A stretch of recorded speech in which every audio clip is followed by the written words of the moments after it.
Well, good morning, everyone. For those of you who may have forgotten, my name is Dave Turner, retired Forest Service. On behalf of the Helena, Lewis and Clark National Forest, the Helena Ranger District of the Helena National Forest, I'd like to welcome you to the Gates of the Mountains Wilderness and to the Mann Gulch Fire National Historic Site. What we're going to do this morning is walk right up the gut of the gulch for probably about a mile here, and then we'll jump up onto the north side of the gulch, and I'll take you up to my favorite knob there and point out some things and kind of review the history of this fire and the progression of things that happened here along the way. All right, a little orientation here to where we're at. Mann Gulch, obviously. The gulch itself, from the river to the saddle way up here at the head, is about 1.5 miles. The gulch is oriented basically west to east. Prevailing winds in this part of the country are out of the southwest or the west. But understand that the mountain topography in the river here affects that. From my own experience on the river, in the same day you can have the wind coming out of the north blowing upriver, and 2 hours later it's blowing off to the south. I mean, it just changes every day. But those are the prevailing winds. The gulch is like a cyclone. Down here at the bottom, at the base, it's quite narrow. And then as we go up the gulch, it's going to bend off to the northeast and widen out into this big bowl when we get at the top. As a fireman, it's a chimney. The wind is funneled a lot of times right up this gulch. Slopes on the north run to 80%, and they'll get steeper as we go up here, less so on the south face here. This is a dry drainage. This might run some runoff if there were a significant snow year or a heavy rainstorm, but there are no springs up here, no stream in this place. This is probably a good point to tell you that exactly a year and 5 days after this fire, August 10th, 1950, there was a cloudburst at the head of this gulch, and it sluiced this burnt country all the way down, pushed tons of material out here, pushed this delta at the mouth where it meets the river here another 15 feet out into the river, was all of a sudden solid land. When they jump in here, it's described, the grass, the flashy fuel component, as being 2 to 3 feet and cured.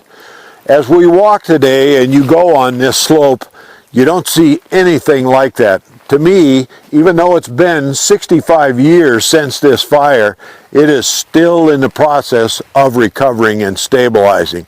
And so when that storm hits in 1950, it takes what topsoil hasn't been burnt to a crisp and sluices it down the hill and out into the Missouri. Average precip in this portion of the forest is good year, maybe 11 inches, mostly 9 inches or less in any given year. Part of that, about 50% of that, as snow during the winter, and the other 50% as rain during the spring and summer. It's important, I think, to understand what the fuel load was, what the fuel situation was when these guys jump in here in 1949.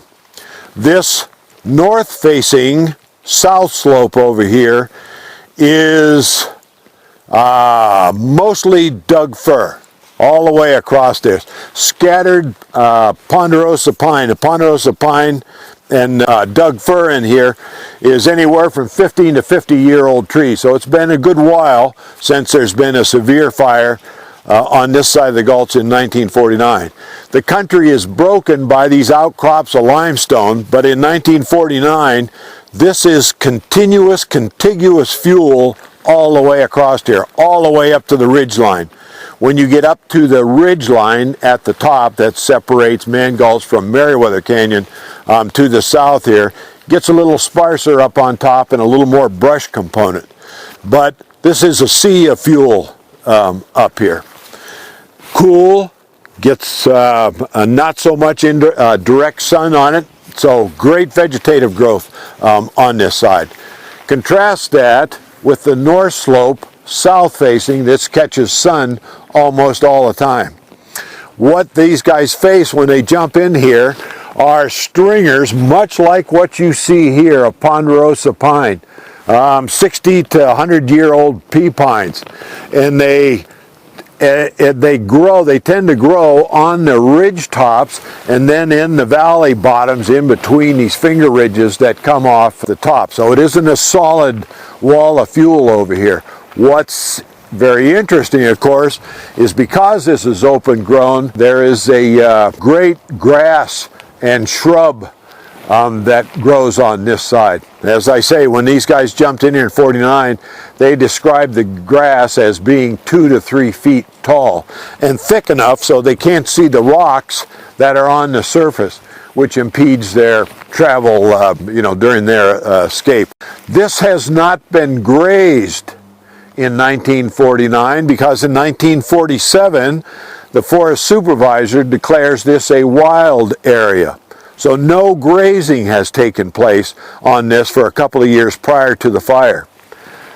Little sidebar here, after the fire, the Montana stock growers contribute a letter to the editor, to the Independent Record, suggesting that if the Forest Service had allowed grazing in here, these guys might not have died. Kind of a cheap shot when you think about it. But that's what they're facing, a lot of fuel, a lot of brush, a lot of flashy fuels on this side. And of course, you got to remember that smoke jumpers mainly train and mainly fight fires on the west side of the divide in timbered environments. They are not so much accustomed to these flashy fuels that we get over here on the east side of the Continental Divide.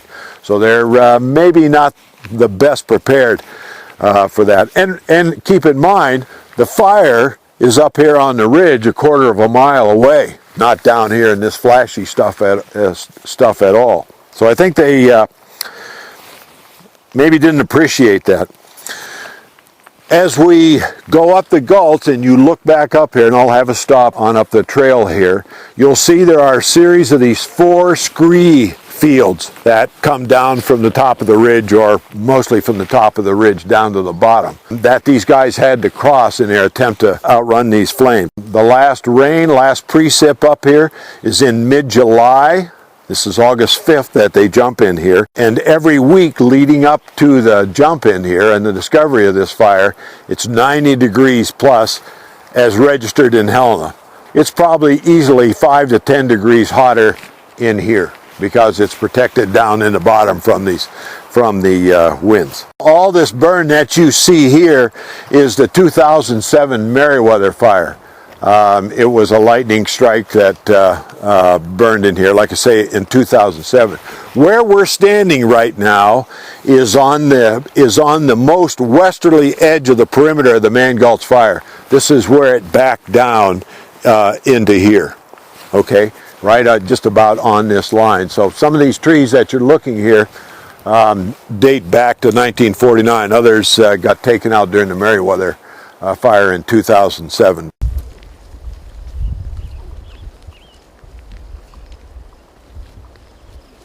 The origin of the name for this gulch is lost to history. Nobody knows. There are rumors about a guy homesteading up here by the name of Mann, but once you get up here, it's hard to believe anyone in their right mind would try to homestead anything in this country. So we don't know. Bottom line is we don't know.